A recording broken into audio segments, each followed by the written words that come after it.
नवरी एक आणि नवरदेव 9। बीडमध्ये लग्नाच्या नावाखाली मोठा घोटाळा। आधी 8 लग्न, 9व्या वेळी बिंग फुटलं।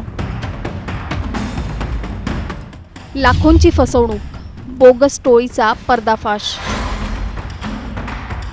लग्न म्हणजे आयुष्यातला सगळ्यात मोठा निर्णय, पण जर हेच लग्न फसवणुकीचं जाळं निघालं तर? बीड जिल्ह्यात समोर आलेला हा प्रकार ऐकून कुणाच्याही पायाखालची जमीन सरकेल। एकच मुलगी आणि तब्बल 8 वेळा लग्न करून 9व्या नवरदेवाची फसवणूक हे एखाद्या चित्रपटाचं कथानक नाहीये, पण हे प्रत्यक्षात घडलंय बीडमध्ये।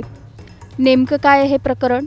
यात नवरदेवाची फसवणूक कशी करण्यात आली आहे हे या व्हिडिओतून जाणून घेऊया। त्यासाठी हा व्हिडिओ शेवटपर्यंत पहा आणि टाइम्स नाऊ मराठीला लाईक, फॉलो आणि सबस्क्राईब करा। बीड जिल्ह्यात सध्या एक धक्कादायक प्रकरण समोर आलंय। लग्न लावून देण्याच्या नावाखाली फसवणूक करणारी टोळी सक्रिय असल्याचं उघड झालंय। उमापूर गावातील एका तरुणाची लाखो रुपयांची फसवणूक करण्यात आली आहे आणि या सगळ्यामागे होती एकच मुलगी। उमापूरच्या योगेश शिंदे या तरुणासोबत असंच घडलं। एजंटच्या माध्यमातून लग्न जुळवण्यात आलं। सगळं व्यवस्थित वाटत होतं, पण लग्नानंतर काही दिवसातच सत्य समोर आलं। नवरीचं याआधी 8 जणांशी लग्न झाल्याची धक्कादायक बाब समोर आली। मुलगी आधीच 8 जणांशी लग्न करून त्यांची फसवणूक केल्याचं उघड झालं आणि 9व्या लग्नावेळी मात्र तिचं बिंग फुटलं। लग्न लावून दिल्याच्या नंतर काही दिवसांनी, 1 महिन्याभराने त्या मुलीची आई पण खोटी दाखवली। म्हणली आता मुलीच्या आईकडे जायचंय। नंतर त्यांनी खरी आई दाखवली। म्हणजे त्यांचं कुठलाही एकदम खोटा विश्वास, म्हणजे विश्वास कुठलाही ठेवण्यासारखं त्यांच्यावर नाहीये। ही जी टोळी आहे, ह्यानंतर त्याच मुलीने परत आम्हाला दाखवलं की माझे 8 लग्न झालेले आहे। तिने स्वतःहून आम्हाला दाखवले, कारण की ती 1-2 महिन्याच्या नंतर निघूनच जाणार होती। तिला असं काय जाता येईना, त्यामुळे तिने सांगितले आम्हाला की माझे 8 लग्न झालेले। तिने स्वतः आम्हाला प्रूफ दाखवले। या मुलीचं आधीच 8 वेळा लग्न झालं होतं, पण प्रत्येक वेळी लग्न झालं की ती काही दिवसात गायब व्हायची। नवरदेवाकडचे पैसे आणि दागिने घेऊन नवरी पसार। नवऱ्या मुलांना याची काहीच कल्पना नसायची की ते फसवणुकीचे बळी ठरतायत आणि याच पद्धतीने या टोळीने अनेकांना गंडा घातला। या लग्नासाठी योगेश यांच्याकडून लाखो रुपये उकळण्यात आले होते, पण जेव्हा सगळा प्रकार उघड झाला तेव्हा त्यांच्या पायाखालची जमीनच सरकली। फसवणूक झाल्याचं लक्षात येताच त्यांनी चकलांबा पोलीस ठाण्यात तक्रार दाखल केली आणि पोलीस अधीक्षकांकडे न्याय मागितला। माझी एकंदरीत 9 लाखाची फसवणूक झाली। SP साहेबांकडे माझी एवढीच मागणी आहे की माझे हे गेलेले पैसे मला परत मिळावे आणि मला न्याय मिळावा, की यांनी सजा द्यावी। यांचे जे काय कार्य केले यांनी, माझी मागणी अशीच SP साहेबांना की जी माझी फसवणूक झाली ही आणखीन इतराची होऊ नये आणि ही जी बीड जिल्ह्यामध्ये किंवा इतर जिल्ह्यामध्ये जी टोळी फसवून ही सक्रिय झालेली आहे, यांना जेरबंद करावा, यांना आळा घालावा। दरम्यान या प्रकरणात एक वेगळाच ट्विस्ट समोर आलाय। आरोपी तरुणीने समोर येत एक व्हिडिओ जारी केलाय। त्यात तिने स्वतःवरचे सर्व आरोप फेटाळत एजंटने दबाव टाकल्यानं 8 लग्न केल्याचा खळबळजनक खुलासा केलाय। नेमकं ती काय म्हणालीये पाहूयात। जर लग्न नाही केलं तर आम्ही असं करू का तुझ्या भावाला मारून टाकू। तो कारण की तो राहतोय संगमनेरला हॉस्टेलला शिकायला। काय मला बाप नाही म्हणून कोणी लक्ष देऊ शकत नाही, त्याच्यामुळे मला त्यांच्या धमकीमध्ये मी आलेली। यांनी माझं जबरदस्ती 8 लग्न लावले। मी पहिल्या ठिकाणी त्यांनी मला त्यांच्या मनाने काढून आणली, पण जेव्हा दुसऱ्या ठिकाणी त्यांनी माझं लग्न लावलं की मी त्यांना म्हटले का की किमान इथं तरी मला राहू द्या, चांगलं आहे, मला राहू द्या, मला राहायचं आहे। त्यांनी मला धमकी दिली की तुझ्या भावाला आम्ही मारून टाकू तू जर नाही आली तर। ह्या चौघांनी मिळून मला धमकी दिली। लग्नासारख्या पवित्र नात्याचा वापर करून अशी फसवणूक करणाऱ्या टोळ्यांवर कडक कारवाई होणार का? 8 लग्न करूनही ही मुलगी आणि तिचे साथीदार इतके दिवस मोकाट कसे राहिले? आणि सर्वात मोठा प्रश्न, अजून किती तरुण या जाळ्यात अडकले असतील? तुम्हाला काय वाटतं? अशा प्रकारांना आळा घालण्यासाठी नेमकं काय करणं गरजेचं आहे? तुमचं मत आम्हाला खाली कमेंटमध्ये नक्की सांगा आणि चॅनलला सबस्क्राईब करा। आम्ही स्थळ बघत होतो, माझे मामा, माझा भाऊ। तर ही बातमी माझ्या गावातील लग्न जुळवणाऱ्या एजंटला मिळाली। तर ते माझ्या घरी आले। ते मला बोलले, माझ्या मामाला बोलले, माझ्या भावाला बोलले की आमच्याकडे एक मुलगी आहे बिना लग्नाची, तर त्यासाठी तुम्हाला 3.5 लाख रुपये द्यावा लागतील। तर त्यांनी हो नाही करत 3 लाख रुपयामध्ये डन केले। 3 लाख रुपये त्यांनी कॅश घेतले, काही फोनपे, 1 लाख रुपये कॅश, 2 लाख रुपये फोनपे आणि एक 3 दिवसांनी लग्न करू म्हणून त्यांनी मुलगी आणली. एक 2-3 दिवसांनी उमापूर येथे उमादेवी मंदिरात माझं लग्न लावून दिलं. लग्न लावून दिल्याच्या नंतर काही दिवसांनी एक महिन्याभराने त्या मुलीची आई पण खोटी दाखवली, म्हणली आता मुलीच्या आईकडे जायचंय. नंतर त्यांनी खरी आई दाखवली, म्हणजे त्यांचं कुठलाही एकदम खोटा विश्वास, म्हणजे विश्वास कुठलाही ठेवण्यासारखं त्यांच्यावर नाही आहे. ही जी टोळी आहे, ह्यानंतर त्याच मुलीने परत आम्हाला दाखवलं की माझे 8 लग्न झालेले आहे. तिने स्वतःहून आम्हाला दाखवले, कारण की ती 1-2 महिन्याच्या नंतर निघूनच जाणार होती.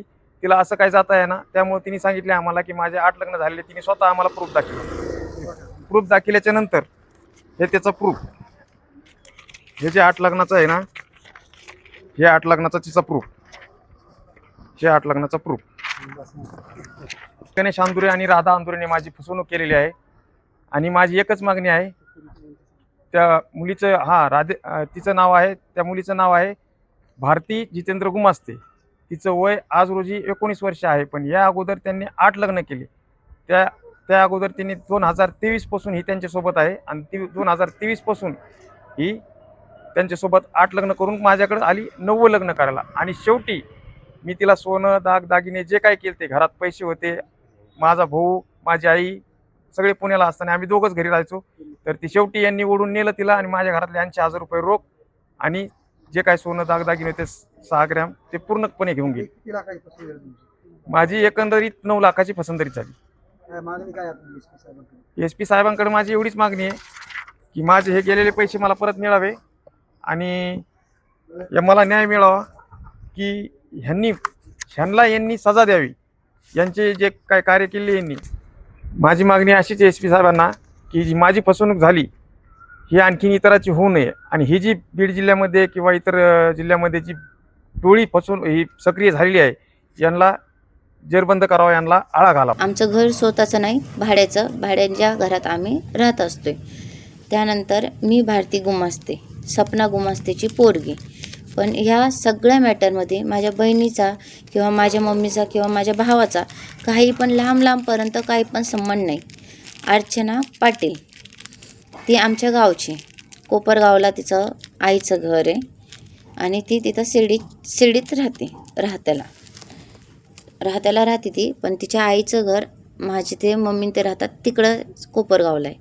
अर्चना आणि तिचं पोरगं सागर पवार, आणि गणेश अंदुले आणि त्याची बायको राधा अंदुले, त्याची बायको गणेशची, हे 2 जण आणि ते 2 जण चौघं मिळून मला धमकवायचे, तू जर लग्न नाही केलं तर आम्ही असं करू का तुझ्या भावाला मारून टाकू. तो कारण की तो राहतोय संगमनेरला, हॉस्टेलला शिकायला. काय मला बाप नाही म्हणून कोणी लक्ष देऊ शकत नाही.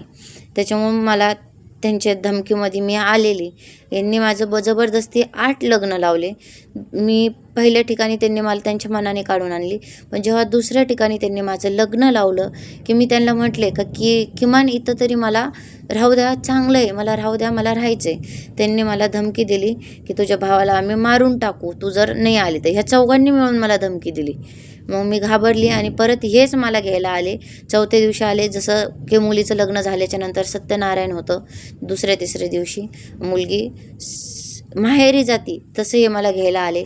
त्यानंतर मी त्या लोकांना लय वेळेस कॉन्टॅक्ट करायचा बी प्रयत्न केला, पण यांनी मला चौघांनी काहीच नाही करून दिलं. यांनी मला नुसतं दबावामध्ये तुझ्या आईला मारू नाही तर भाऊला मारू. आणि मी घाबरली याच्यासाठी का आमच्या घरात माणूस नाही. 3 बहिणी 3 नवऱ्याच्या घरी राहत्या, आणि घरी फक्त मम्मी आणि दिदी असते माझी. ती आता 11वीला आहे सध्या, तिच्या 11वीचे पेपर संपतील ह्या दोघे, आणि भाऊ माझा संगमनेरला राहतो. तर यांनी मला माझ्या आईची, बहिणीची आणि भावाची धमकी दिलेली का यांना 3घांना आम्ही मारून टाकू तू जर आमचं ऐकलं नाही तर. यांनी माझी जिंदगी बरबाद केली. पण त्यात 8ही लग्नांमध्ये मी सक्सेसफुल नाही झाले, पण 9व्या लग्नात मी सक्सेसफुल झाले, की माझ्या नवऱ्याला LD भेटली इष्टावर.